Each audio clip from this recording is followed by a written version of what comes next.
Assalamualaikum warahmatullahi wabarakatuh. Alhamdulillahirabbil alamin wa bihi nasta'inu ala umuri dunya waddin. Wassalatu wassalamu ala asrafil anbiya'i wal mursalin sayyidina Muhammadin wa ala alihi washabbihi ajmain. Amma ba'du. Hadratul muhtaramin, wabil khusus pengasuh Pondok Pesantren Zainul Hasan Kinggong, yakni Kiai Haji Muhammad Hasan Saiful Rizal, yang saya hormati Rektor Universitas Islam Zainul Hasan Kinggong, yakni Bapak Abdul Aziz Wahab MAG, yang saya hormati Bapak Fakultas Ekonomi dan Bisnis Islam, yakni Bapak Nuntufa, dan yang saya hormati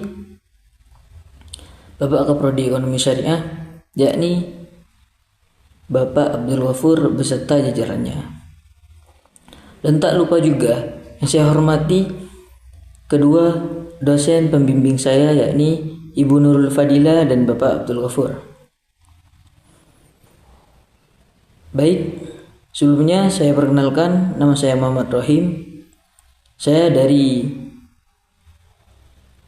kelas 8C Ekonomi Syariah.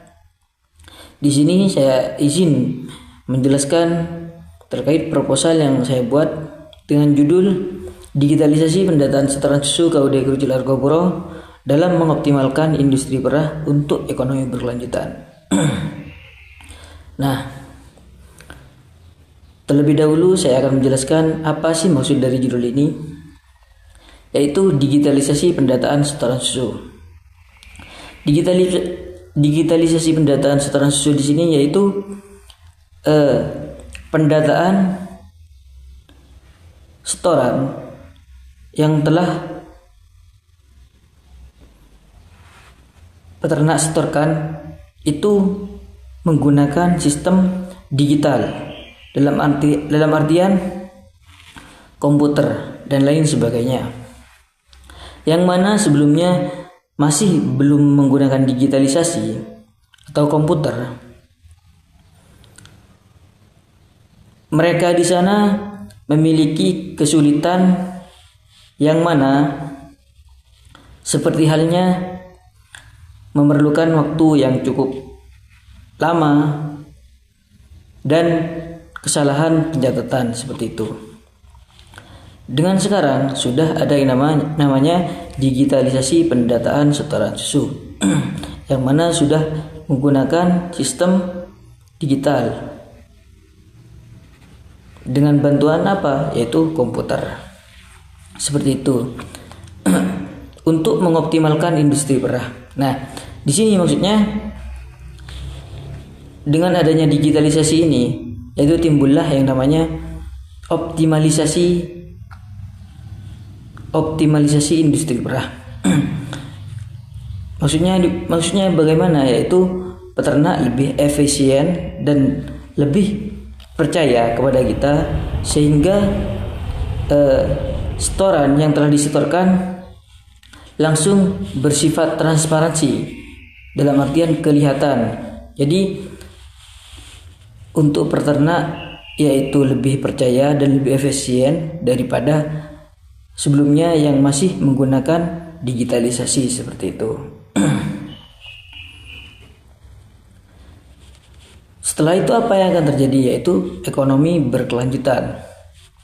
Ketika sudah peternak percaya dan lain sebagainya, maka timbullah yang namanya ekonomi berkelanjutan seperti itu. Baik, kita lanjut ke latar belakang. Next.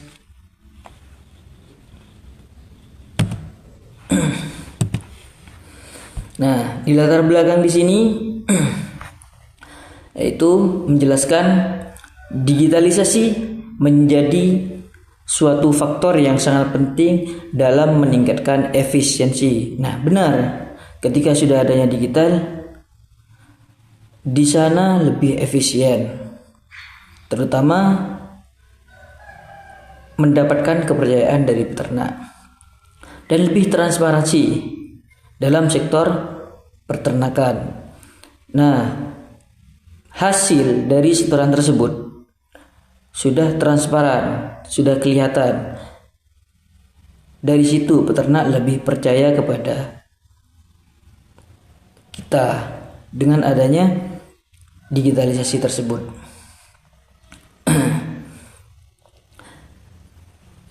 Koperasi seperti KUD Krucil Argopuro memiliki peran penting dalam mengelola produksi susu peternak.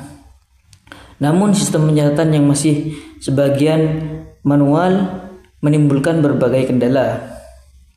Nah, ini di sana itu ada sebagian ada sebagian pos penampungan susu yang mana masih menggunakan sistem manual. Jadi belum sepenuhnya, masih dalam proses transformasi ke digital seperti itu.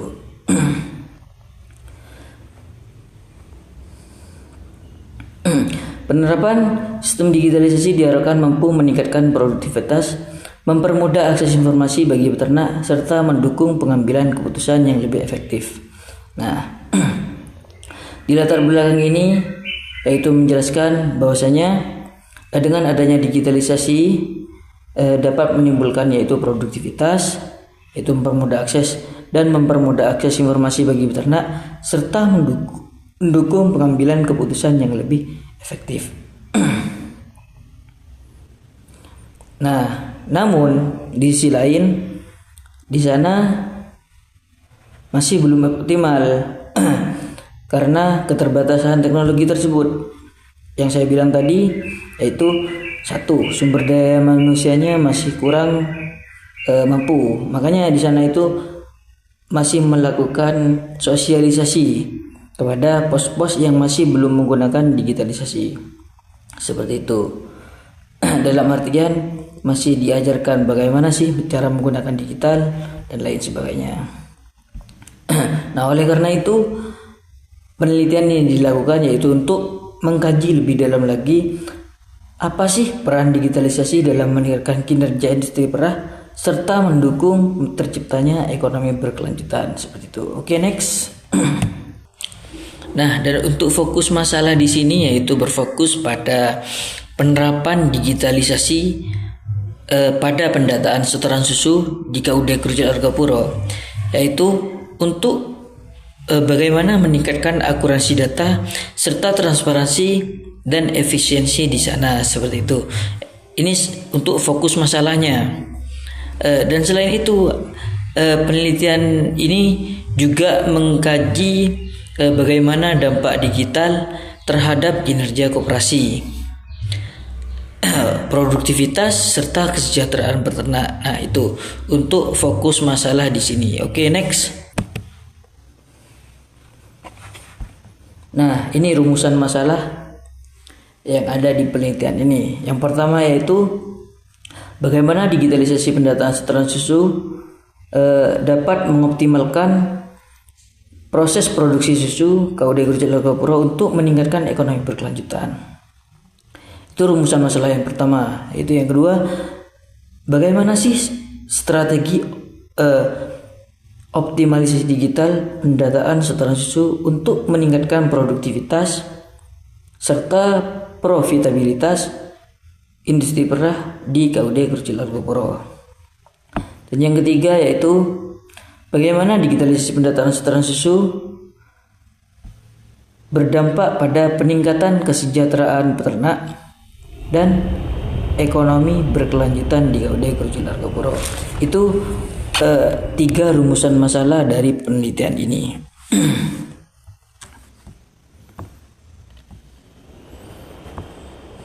Oke, next. Kita lanjut ke tujuan penelitian. Di sini ada 2 tujuan, yaitu ada tujuan umum dan ada juga tujuan khusus. Yang pertama yaitu tujuan umum, yaitu untuk menganalisis peran digitalisasi dalam pendataan setoran susu di sana. Yaitu untuk apa? Untuk mengoptimalkan industri perah agar mewujudkan sesuatu ekonomi yang berkelanjutan. Seperti itu untuk tujuan umumnya. Dan untuk tujuan khususnya yaitu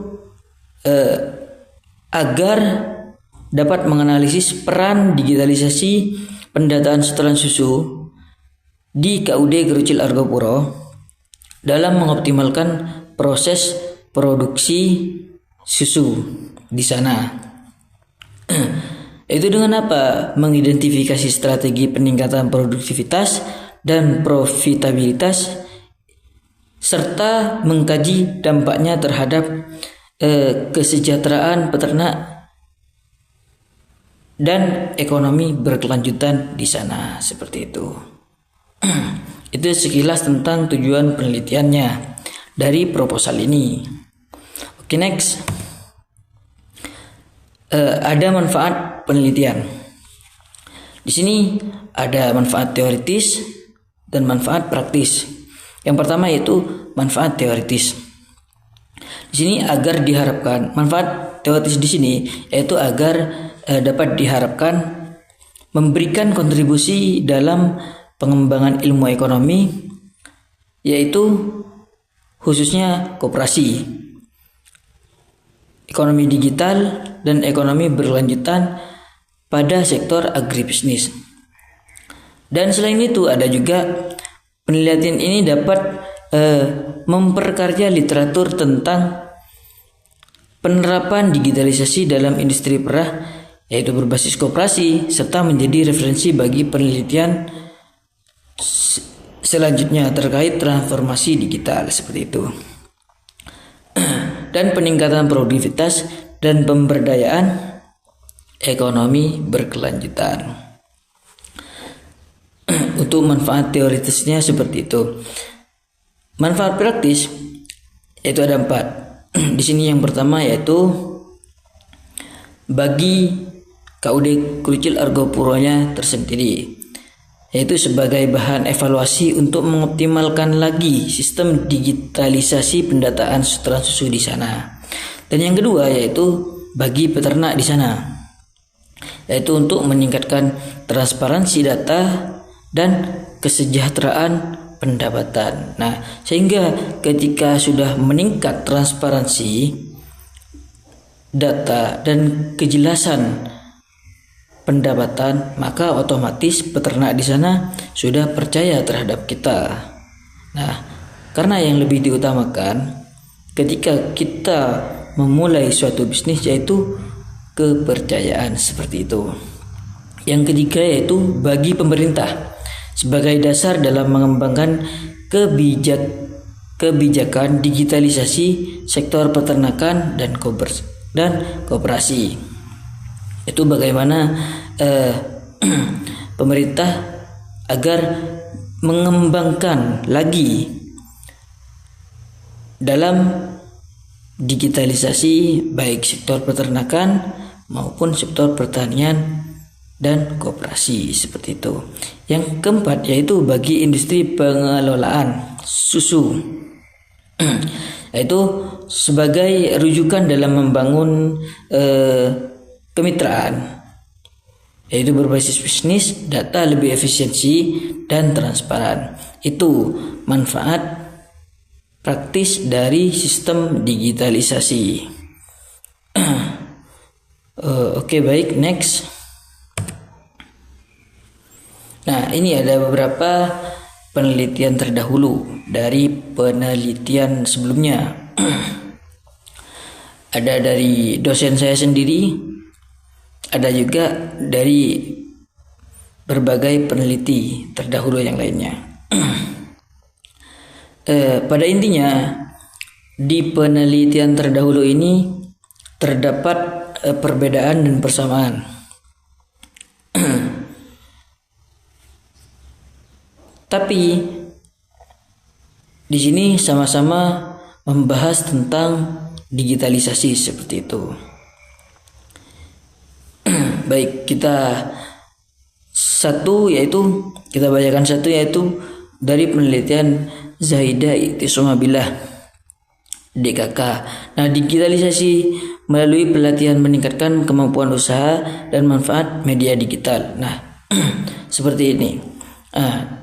Kenapa sekarang kebanyakan sudah di-upgrade menggunakan digitalisasi? Nah, karena ketika kita masih menggunakan manual, kita masih membutuhkan waktu yang tentunya lebih lambat, terus waktunya yang lebih lama. Seperti itu. Ketika kita sudah menggunakan digitalisasi, ya semuanya terasa lebih mudah dan lebih cepat. Seperti itu.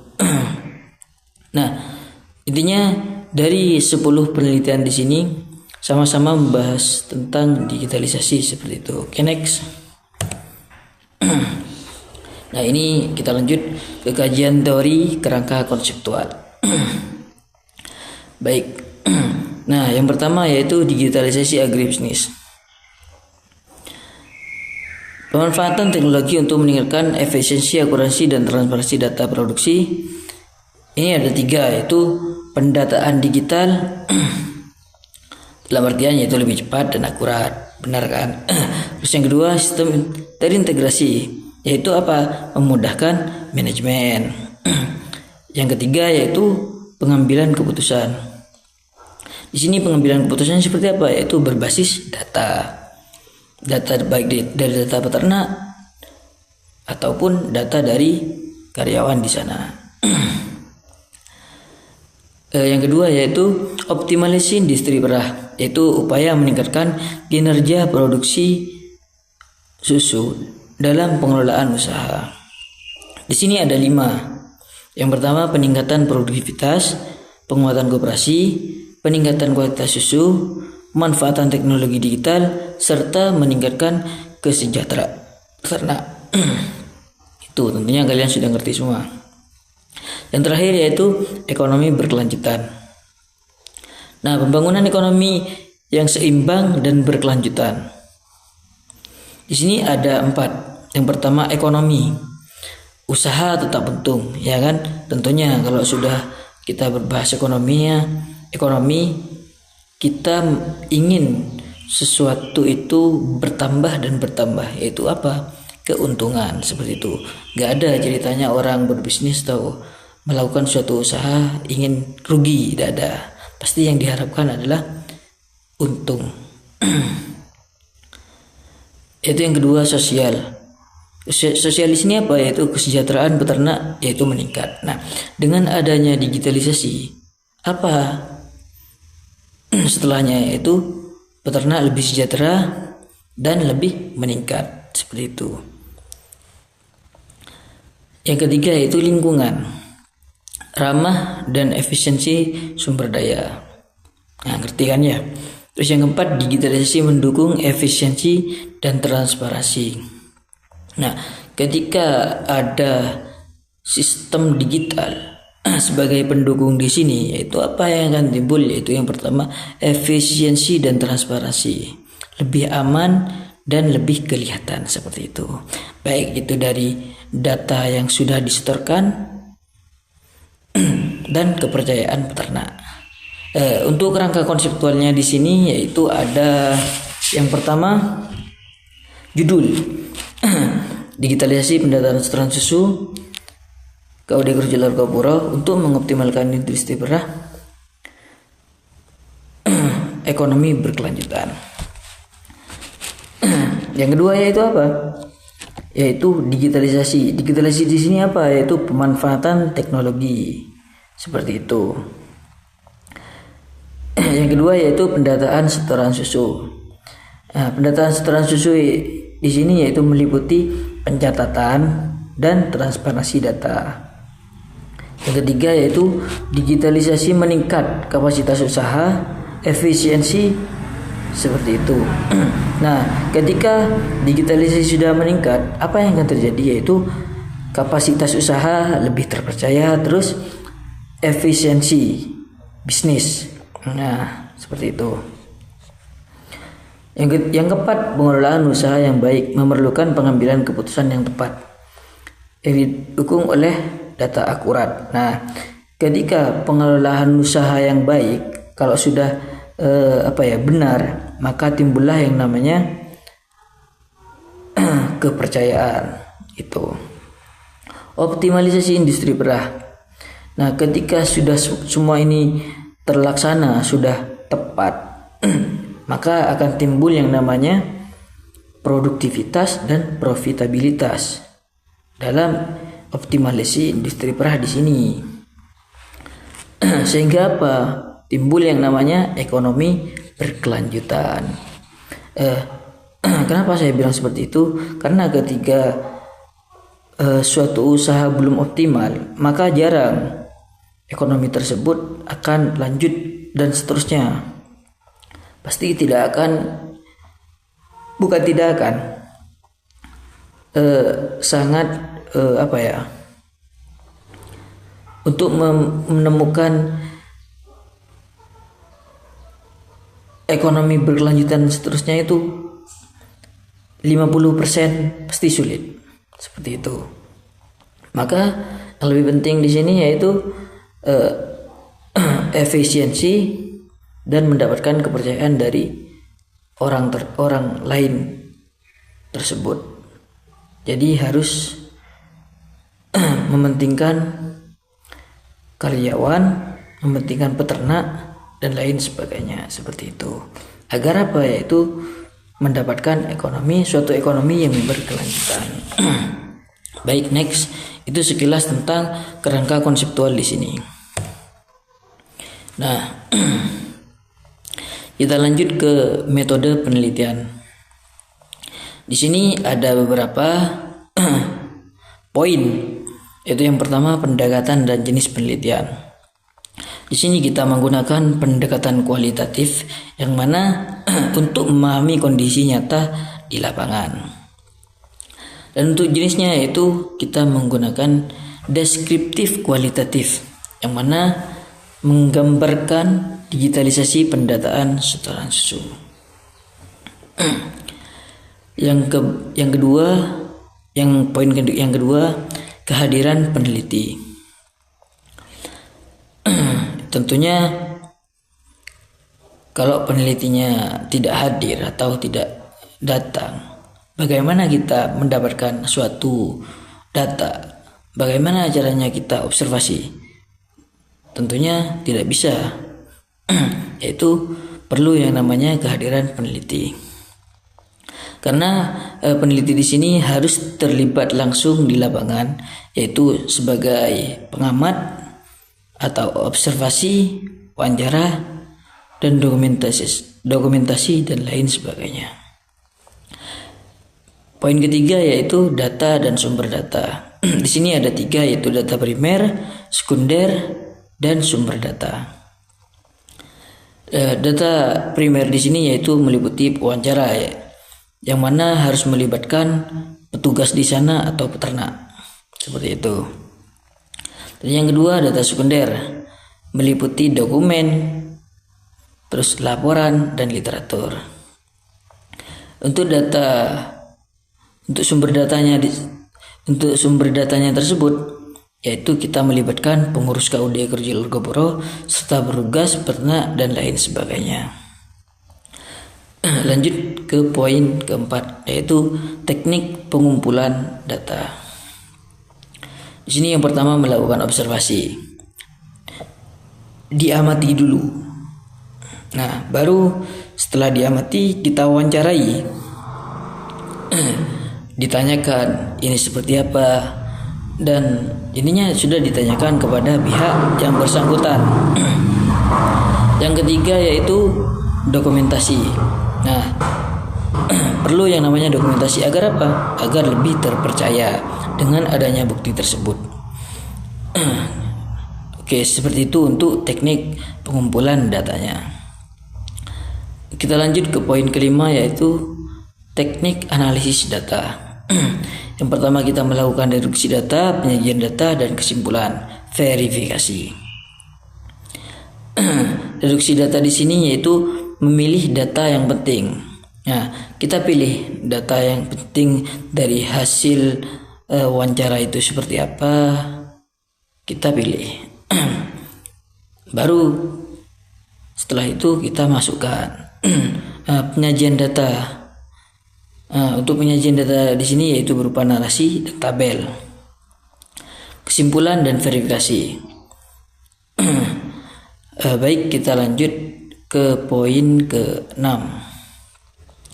di keabsahan data. Di sini ada 4, yaitu regulasi yaitu sumber dan teknik. Yang kedua, member check. Yang ketiga, ketekunan pengamatan. Yang keempat yaitu kecukupan referensi. Nah, itu sekilas tentang metode penelitian. Baik, next. Nah, terima kasih. Ini saja, semoga bermanfaat bagi kita semua. Kurang lebihnya dari saya undur diri. Wabillahi taufik wal hidayah. Assalamualaikum warahmatullahi wabarakatuh.